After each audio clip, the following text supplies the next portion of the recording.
అబ్దుల్లా పర్స్కిల్లా వారు ఒక ఆదిమ క్రైస్తవులుగా ఉన్నప్పుడు ఒక గొప్ప సాక్ష్యాన్ని కలిగి జీవిస్తూ ఉన్నారు. వారు ఈరోజు నీకు నేను అలాంటి సాక్ష్యాన్ని కలిగి ఉన్నామా?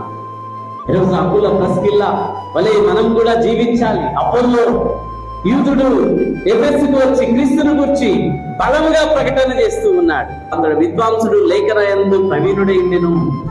అతడు ప్రభు మార్గము విషయమై ఉపదేశం పొంది తన ఆత్మయందు తీవ్రపడి యోహాను బాప్తిసం మాత్రమే తెలుసుకున్న వాడైనను యేసును గురించిన సంగతులు వివరముగా చెప్పి బోధించుచు సమాజ మందిరంలో ధైర్యంగా మాట్లాడారంభించాను.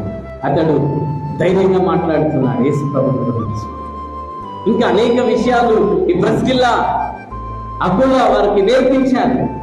ఈరోజు ఎంతమంది క్రైస్తవ బిడ్డలు అబ్దుల్లా ప్రెస్కిల్లా వలె మనం జీవిస్తూ ఉన్నాం, ఇతరులకు నేర్పిస్తూ ఉన్నాం. యేసుని గురించి ఇతరులకు చెప్పాలి, మనం చెప్తూ ఉన్నామా? ఈరోజు నీవు నేను బోధించేటువంటి బిడ్డలుగా మనం ఉన్నామా? ఇతరులకి క్రీస్తును ప్రకటించేటువంటి బిడ్డలుగా మనం ఉన్నామా?